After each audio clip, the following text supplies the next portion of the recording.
Olá pessoal, esse é o módulo 2 do mini curso online de introdução ao teste de software com Spring.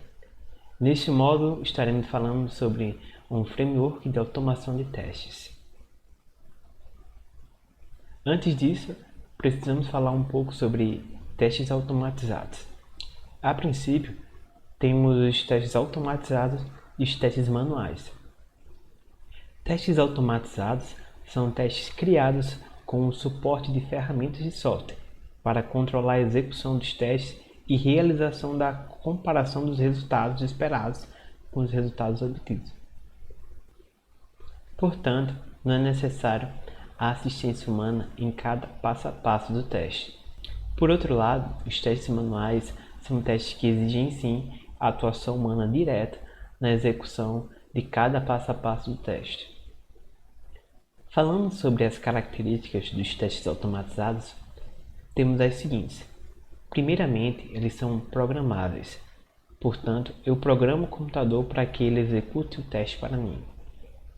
Assim, é necessário escrever o código fazendo uso de programação. Por isso, exige-se conhecimento para isso. Com isso, tem-se como objetivo de simplificar o máximo possível do esforço de teste com um conjunto mínimo de scripts. Segundo, temos que eles são bem mais confiáveis que testes executados por humanos. O fluxo a ser seguido pelo teste é automatizado de modo que se garante que o que se quer testar está sendo corretamente testado, embora também haja a possibilidade de podermos ter o caso de problemas da máquina ou que o teste tenha sido mal escrito. Por fim, também temos que há um custo inicial para a implementação, porém eles têm a característica de replicabilidade. Desta forma, posso rodar várias vezes o mesmo teste facilmente. E isso é bastante importante quando quisermos realizar testes de regressão utilizando os testes que já implementamos. Isso é o caso de grandes projetos. Resumindo como geralmente ocorre, inicialmente é realizado testes manuais com o objetivo de verificar superficialmente o código e em seguida é então codificado os testes. Assim, é feito uso tanto de testes manuais quanto testes automatizados. Esse, no caso, é o cenário comum, sem fazer uso de metodologias de teste de software como o TDD, que é o Test Driven Development. Durante o curso faremos uso tanto de testes manuais quanto de testes automatizados.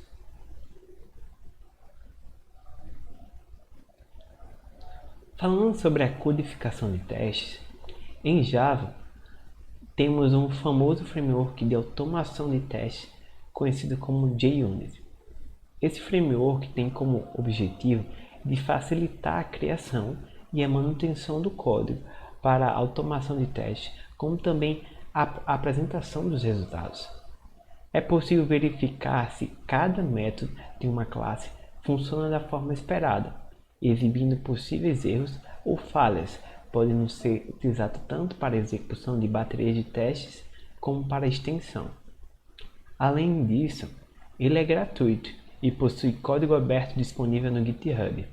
Sobre a codificação com ele, por meio da imagem, pode-se observar que se trata de um framework baseado em anotações, ou seja, a configuração do JUnit é feita por meio de anotações identificadas pelo arroba. Por meio dessas anotações, podemos indicar, por exemplo, se um método é de testes ou não. Se um método escreve. Por meio dessas anotações, podemos indicar, por exemplo, se um método é de teste ou não. Se um método deve ser executado antes da classe ou depois da classe. As anotações também indicam se o teste deve ou não ser ignorado, etc., entre outras funcionalidades possíveis. O JUnit é bastante versátil, permitindo também que o desenvolvedor crie suas próprias anotações personalizadas, caso deseje.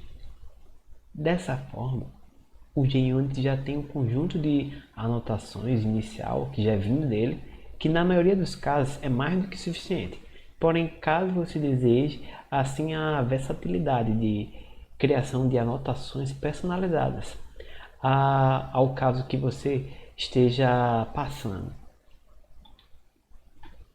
Vale a pena ressaltar também que o JUnit é compatível com o Spring. Assim, quando falamos em testes automatizados em Java, a primeira ferramenta que geralmente vem à nossa cabeça é o JUnit. Continuando, esse minicurso adotará o uso do JUnit durante a parte da implementação. Ele possui várias versões relacionadas, chegando até a versão 5 atual. Sendo assim, podemos nos deparar com a dúvida sobre a qual versão utilizaremos. Atualmente, estamos na transição do JUnit versão 4 para a versão 5. Na versão 5, foram adicionadas novas funcionalidades bem úteis, sendo essa versão adotada pelo curso. A versão 4 do JUnit é muito usada atualmente, porém a versão 5 nos dá bastante flexibilidade. Sobre a versão 5 do JUnit, ela é formada pela união de 3 projetos, que são o JUnit Jupyter, o JUnit Vintage e o JUnit Platform. O JUnit Jupyter é onde se encontra a versão 5 de fato. Quando formos usarmos, devemos prestar atenção em importar desse pacote Jupyter. Seguindo, temos o JUnit Vintage, que nos dá o suporte à execução de testes escritos em JUnit 3 e JUnit 4. Ele abstrai o problema de compatibilidade de versões entre testes. Essa é uma preocupação bastante importante para sistemas legados que possuem testes escritos em versões anteriores. Por fim, o JUnit Platform está relacionado à execução dos testes, com a vinculação às ferramentas de geração de build e IDEs. Como configurações necessárias para o uso do JUnit 5, é necessário o Java 8 ou versão superior. Sobre a documentação, ela é bastante rica, apesar de não estar escrita em português, mas sim em inglês. Caso deseje dar uma olhada na documentação, basta clicar no link do slide. Sobre os comandos de JUnit, podemos destacar os seguintes apresentados na tabela. Temos a notação DisplayName, provavelmente desconhecido pela maioria que utiliza a versão 4. Esse é um novo comando trazido na versão 5 do JUnit. Por meio dele, podemos declarar um nome de exibição personalizado para a classe ou método de teste. À primeira vista, pode não parecer importante esse comando, porém ele é importante sim para garantir a legibilidade do código. Legibilidade é algo muito importante em teste, pois quando escrevemos testes devemos pensar na manutenibilidade dele. O quanto mais legível for o teste sobre o que se trata, qual é o objeto, etc., será mais fácil manter ele. Em seguida, temos também a anotação @teste, que por meio dele indicamos que um método de uma classe é um método de teste. Esse é um comando fundamental para a realização de teste. Basicamente sempre aparecerá no seu código. Também temos os métodos que por meio deles fazemos a verificação através de acessões. Em computação, a seção é um predicado que é inserido no programa para verificar se uma condição que o desenvolvedor supõe que seja verdadeira em determinado ponto se dá dessa forma.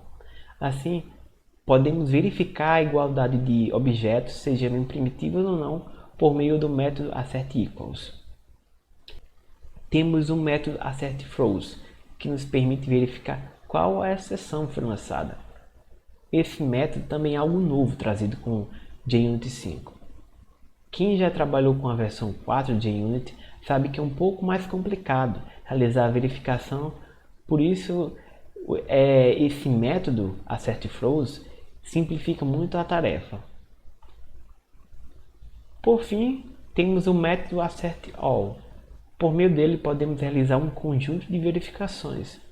Sem uso dele, tendo um conjunto de verificações, acessões no caso, se uma delas der errado, as seguintes não serão executadas. Já se usar esse método AssertAll, ele executa todos os métodos de teste com a anotação @teste sobre eles e mesmo qualquer um deles dando errado, todos serão executados.